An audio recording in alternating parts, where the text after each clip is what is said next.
Hello everyone. तो देखो हम लोग 11th का फिजिक्स पढ़ेंगे, हीट ट्रांसफर।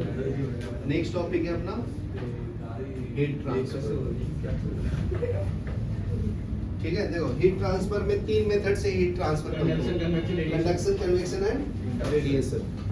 ठीक है, तो देखो हीट ट्रांसफर का डेफिनेशन बताता हूँ। The flow of heat from one body to another or from one place to another, it's called heat transfer of heat.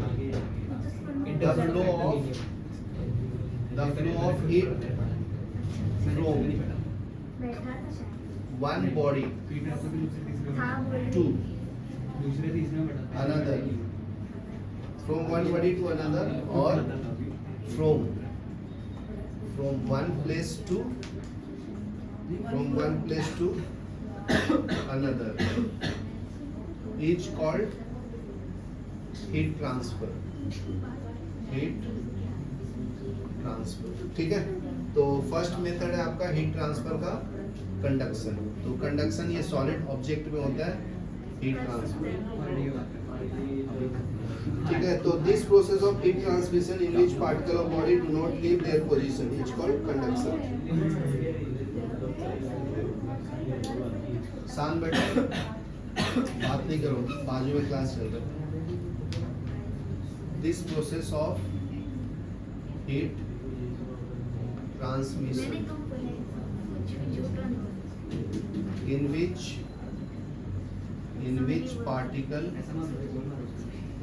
particle of body do not leave their position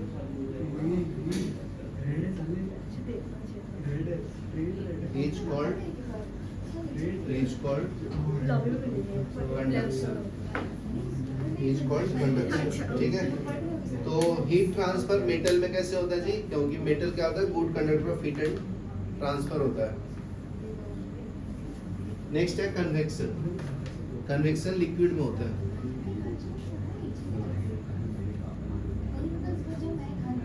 ठीक है, तो heat transfer take place in liquid is called heat transfer.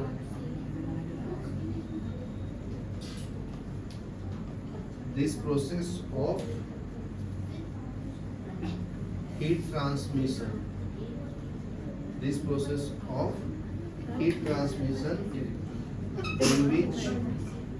in which particle of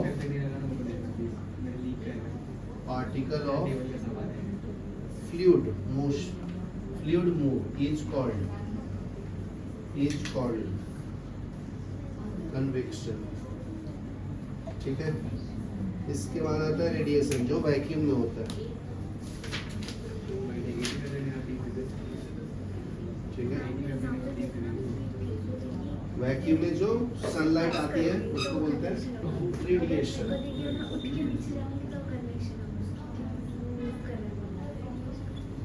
radiation क्या होता है? Transfer in the form of electromagnetic wave from hot body. Heat energy is also transferred in the form of electromagnetic wave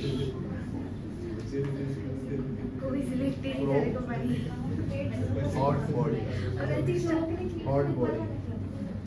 is called radiation। ठीक है, अभी पढ़ेंगे हम लोग conduction in heat in a metal rod. Next topic है इसमें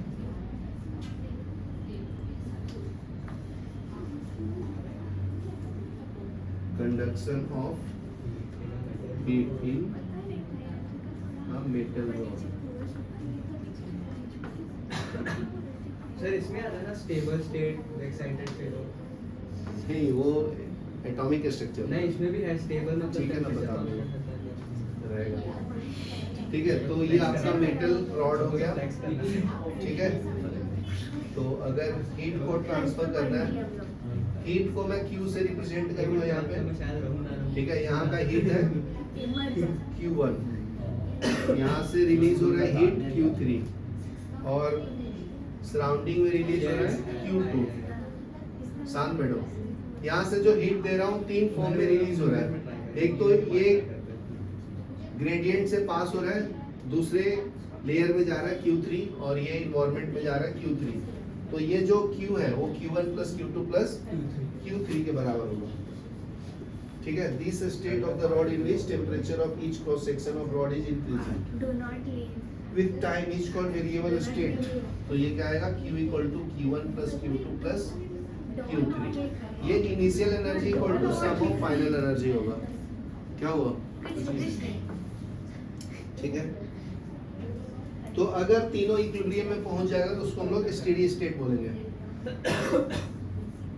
लिख लो, this state of rod in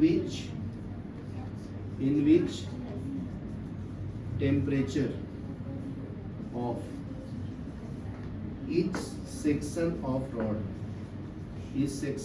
rod become constant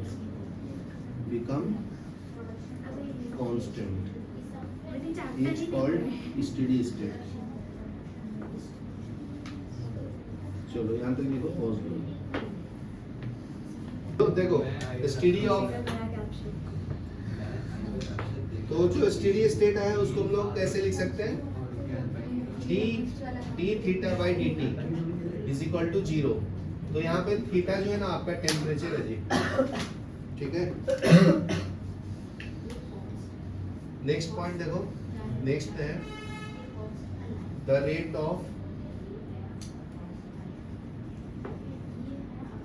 of conduction of heat, the rate of conduction of heat in the rod depends only upon conductivity of material of rod। ठीक है। तो ये hot body से cold body तरफ जाता है तो इसकी वैल्यू कम होगा ना, डिक्रीजिंग ग्राफ होगा। y एक्सिस पे थीटा ये 0 हॉट यूनिट है, ये आपका कोल्ड यूनिट या अदर यूनिट। ठीक है। तो ग्राफ ड्रॉ कर लेना। नेक्स्ट है आइसोथर्मल सरफेस। जब टेम्परेचर सेम हो जाएगा तो उसको हम लोग आइसोथर्मल सरफेस बोलेंगे। नेक्स्ट है आइसोथर्मल सरफेस। ठीक है। The surface at every point of which temperature is same. The surface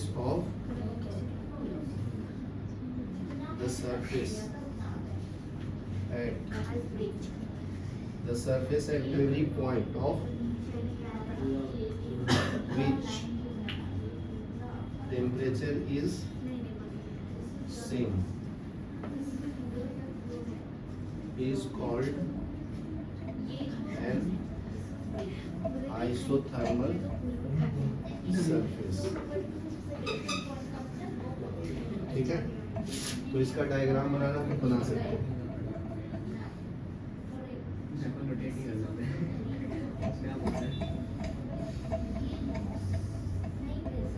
तो ये सरफेस लूंगा तो ये आपका आइसोथर्मल सरफेस है ये वाला। ठीक है। ऊपर होगा तो इसका टेम्परेचर Q1, इसका Q, नाम ए भी रख सकते हैं सरफेस का।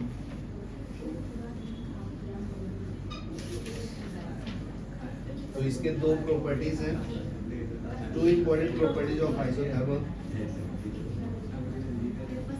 नेक्स्ट पॉइंट लिखो, 2 इंपॉर्टेंट, बात नहीं करो, properties of isothermal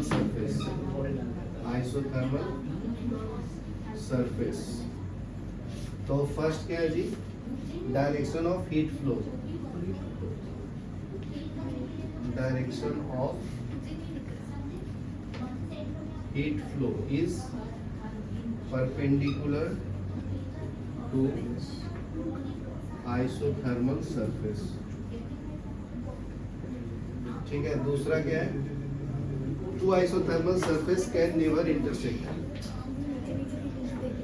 isothermal surface जो है इंटरसेक्ट नहीं करेगा जी, ठीक है, वो अलग अलग सरफेस है ना, ये स्टार्टिंग पॉइंट पे, ये एंड पॉइंट पे।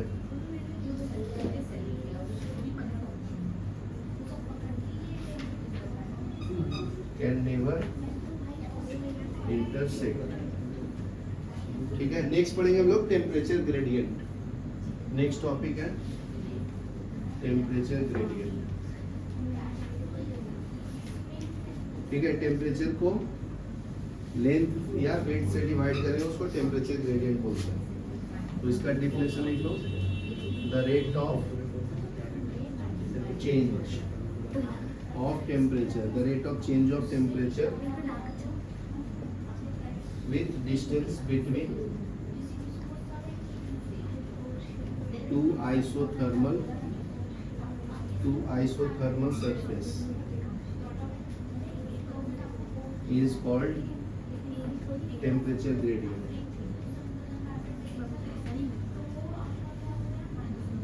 ठीक है। तो इसको डिफाइन कैसे करेंगे, theta 1 minus theta 2 divide by length L, ठीक है। Temperature gradient D theta by D L, ठीक है। तो इसका यूनिट क्या होगा, डिग्री सेल्सियस पर मीटर, ये इसका यूनिट हो गया, ये लिख लो। फिर हम लोग कोएफिशिएंट ऑफ थर्मल कंडक्टिविटी पढ़ते हैं, ठीक है। नेक्स्ट टॉपिक पढ़ेंगे coefficient of thermal conductivity. Coefficient of thermal conductivity, उसको हम लोग के से रिप्रेजेंट करते हैं, ठीक है। तो देखो, तो यहाँ पे बना लो एक क्यूब,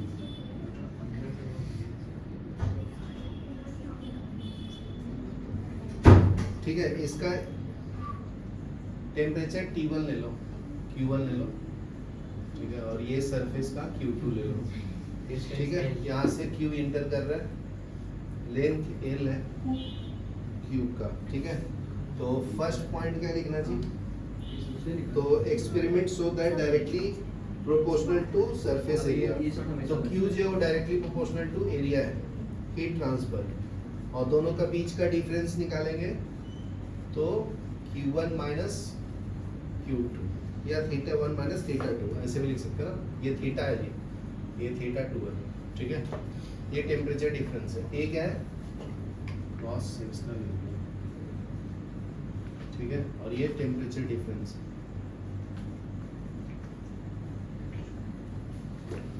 ठीक है। और डायरेक्टली प्रोपोर्शनल टू टाइम भी होता है, तो उसको T लिखो। स्टेटमेंट फॉर्म में भी लिखना है तो लिख देना तुम लोग। तो Q is directly proportional to time. Fourth में क्या है, Q जो हीट ट्रांसफर है इनवर्सली प्रोपोर्शनल टू लेंथ है, मतलब लेंथ जितना ज्यादा होगा उतना कम हीट ट्रांसफर होगा, तो स्मॉल रहेगा तो जल्दी ट्रांसफर होगा। ये सबको कंबाइन कर देंगे, ठीक है। कंबाइनिंग इक्वेशन 1 2 3 एंड 4 क्या मिलेगा जी, Q is equal to directly proportional to A into theta 1 minus theta into T upon L, ठीक है। इस प्रोपोर्शनलिटी को हटाएंगे तो उसको हम लोग कोएफिशिएंट ऑफ थर्मल कंडक्टिविटी बोलते हैं। तो Q is equal to K A थीटा 1 minus theta 2 divide by L, ये फॉर्मूला याद रखना, बहुत इंपॉर्टेंट, स्लैब के मटेरियल के ऊपर ठीक है। हाँ, तो K जो है मटेरियल के ऊपर डिपेंड करता है, जैसे फॉर्मूला होता है ना रेजिस्टेंस का, R equal to rho L upon A, तो ये रेजिस्टिविटी जो है प्रॉपर्टी ऑफ मटेरियल है, ठीक है ना। कॉपर का यूज किया, एल्युमिनियम का यूज किया, जिंक का यूज किया, उसी तरह से ये आपका टेम्परेचर ग्रेडियंट है, theta 1 minus theta 2 divided by L, ठीक है। यहाँ तक लिखो, फिर आगे बढ़ते हैं, पॉज करो, right. Theta 1 minus theta 2 divided by L को टेम्परेचर ग्रेडियंट बोलते हैं, ठीक है ना। और K क्या है, थर्मल कंडक्टिविटी। इसको देखो स्पेशल केस अगर ले लेंगे, केस 1, तो केस 1 देखो, इसमें क्या बोला है कि if area is 1 and theta 1 minus theta 2 divide by L is equal to 1 और टाइम भी 1 सेकंड के लिए लेंगे, देन Q जो है ना वो थर्मल कंडक्टिविटी के बराबर होगा, हीट ट्रांसफर। इसमें सबका वैल्यू 1 डाल दो, ये भी 1, ये भी 1, ये भी 1, तो ये Q is equal to K हो जाएगा। तो थर्मल कंडक्टिविटी का फिर डेफिनेशन डिफाइन करना है, ठीक है। The coefficient of thermal conductivity K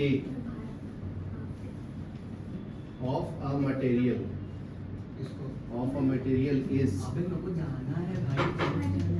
defined as amount of heat flow in unit time through unit area of material perpendicular to flow under unit temperature gradient. Then when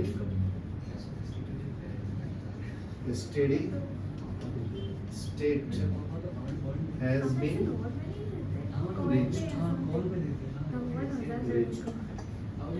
ठीक है। तो ये formula को हम लोग क्या लिख सकते हैं, डी क्यू बाई माइनस के D theta by D x into D T, ये डिफरेंशियल फॉर्म में मैं लिख दिया हूँ, ठीक है।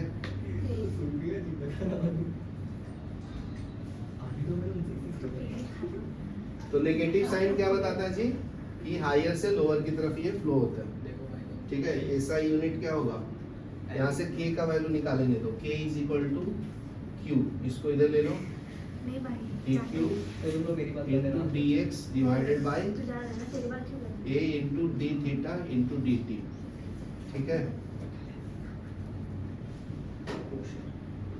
तो k का यूनिट क्या आएगा बताएगा कोई,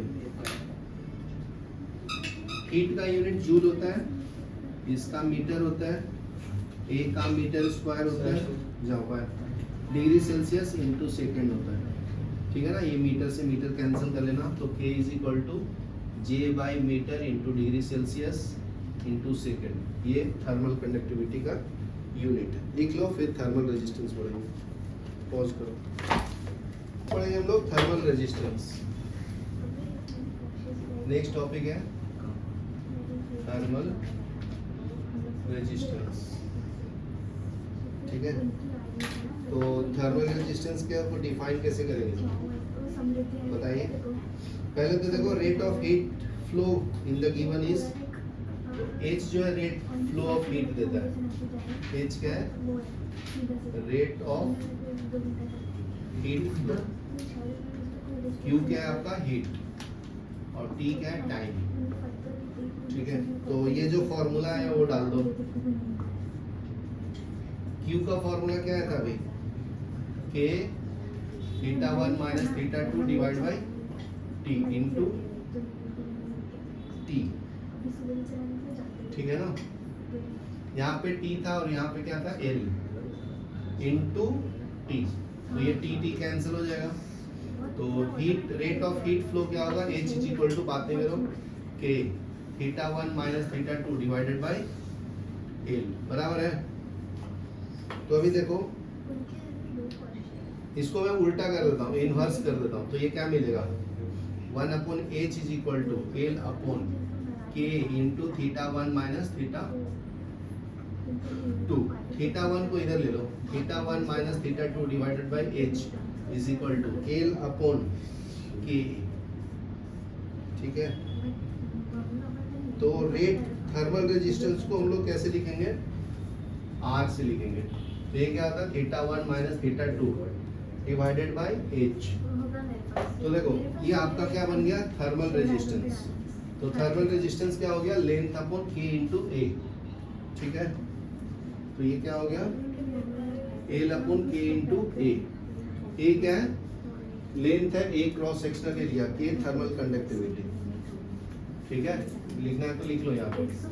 आर क्या है? Thermal resistance. क्यू क्या है? Rate of heat flow. ये आपका टेम्परेचर डिफरेंस है, टेम्परेचर डिफरेंस। एल क्या है? लेंथ है। ए क्या है? एरिया है। के क्या है? थर्मल कंडक्टिविटी है, जिसको हम लोग के बोलते हैं। ठीक है, तो ये फॉर्मूला याद रखना।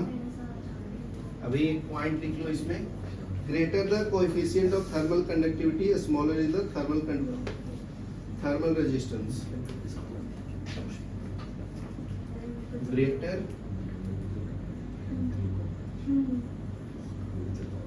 greater the coefficient of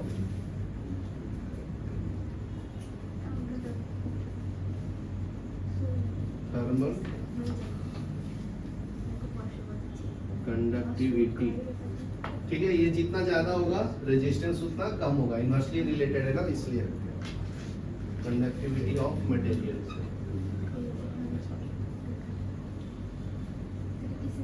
The smaller is the thermal resistance.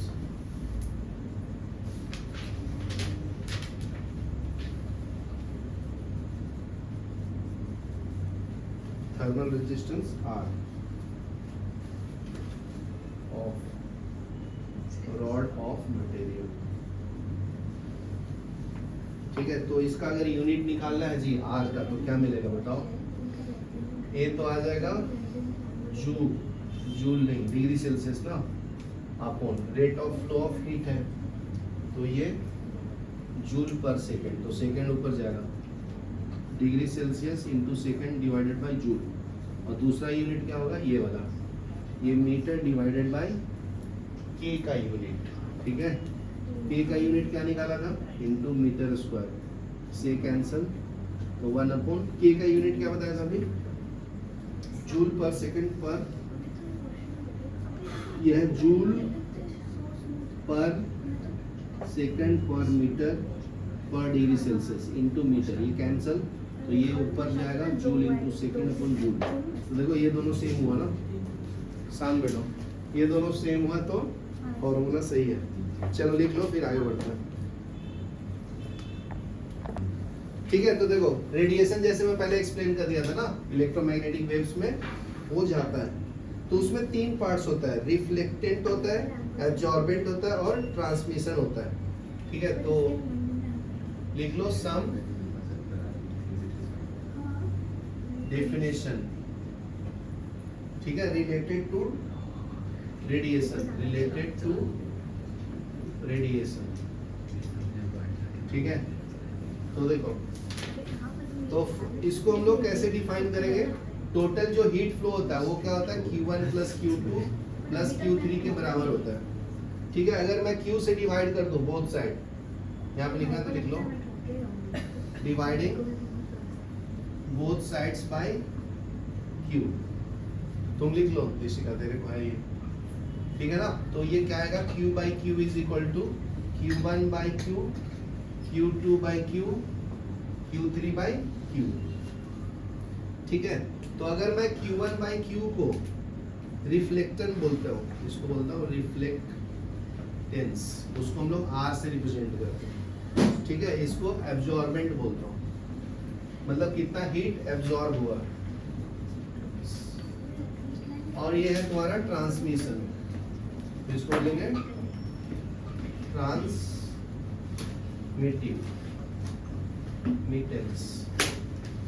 ठीक है, उसको हम लोग T से रिप्रेजेंट करेंगे, एब्जॉर्बेंट को A से और रिफ्लेक्टेंट को R से। तो ये क्या मिल जाएगा जी? ये कैंसिल होके 1 हो जाएगा, इसके जगह पे क्या लिखूंगा? R plus A plus T। तो ये फॉर्मूला हो गया A equal to R plus A plus T। ठीक है, तो ये हो गया। नेक्स्ट है इमिसिव पावर। तो इमिसिव पावर जो होता है ये होता है, नेक्स्ट है इमिसिव पावर। ठीक है, ये लैम्डा से रिलेटेड होता है। तो ये जो इसका एनर्जी होता है टेम्परेचर का पावर T⁴ के बराबर होता है, तो ये इमिसिव पावर देता है। ठीक है, तो ये याद रखना। फिर पर परफेक्टली ब्लैक बॉडी जो होता है थर्ड, परफेक्टली ब्लैक बॉडी, उसमें क्या होता है जी, ए लैम्डा का वैल्यू 1 होता है। ठीक है, तो यहाँ पे ए का वैल्यू 0 1 डालोगे तो ये कैंसिल हो जाएगा, तो आर प्लस टी का वैल्यू 0 क्या आएगा 1, तो A equal to R plus 1 plus T, तो ये कैंसिल, तो R plus T equal to 0 आएगा परफेक्टली ब्लैक बॉडी के लिए। ठीक है, नेक्स्ट आता है Kirchhoff's law. Kirchhoff's law, Kirchhoff's law ने क्या बोला था कि अगर मैं इमिसिव लैम्डा को एब्जॉर्प्टिव लैम्डा से डिफाइन करूंगा तो ई लैम्डा मिलेगा। तो ये इक्वेशन सिर्फ लिखना है। सर ये कहीं था क्या? किरचॉफ्स लॉ, था कहीं क्या? किरचॉफ करंट में था ना, करंट इलेक्ट्रिसिटी में। किरचॉफ्स लॉ मैथ्स में भी है ना, Kirchhoff's law of cooling maths में आएगा, मैथ्स में एक और था। डिफरेंशिएशन में आएगा। ठीक है, इसको किरचॉफ्स लॉ बोलते हैं। नेक्स्ट है वेन्स लॉ। ध्यान से देखो इधर, फिफ्थ में क्या है, वेन्स लॉ।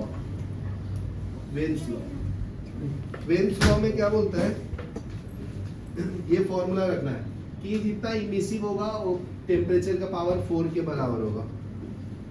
ठीक है, और इसका जो लैम्डा जितना क्या करेगा, लैम्डा मतलब वेवलेंथ ना, जितना वो इमिट करेगा हीट इनटू टेम्परेचर, वो वेन्स डिस्प्लेसमेंट कांस्टेंट के बराबर होगा। इसको हम लोग वेन्स डिस्प्लेसमेंट कांस्टेंट वैल्यू बोलते हैं। ठीक है, तो ये फॉर्मूला याद रखना।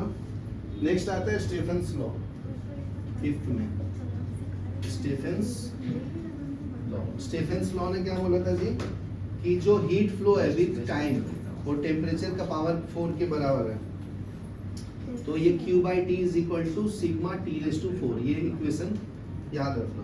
ठीक है, नेक्स्ट आता है न्यूटन्स लॉ ऑफ कूलिंग। तो जितना हीट गेन करेगा उतना लूज करेगा, आसपास में इजी पड़ता है ना, बार-बार वाले।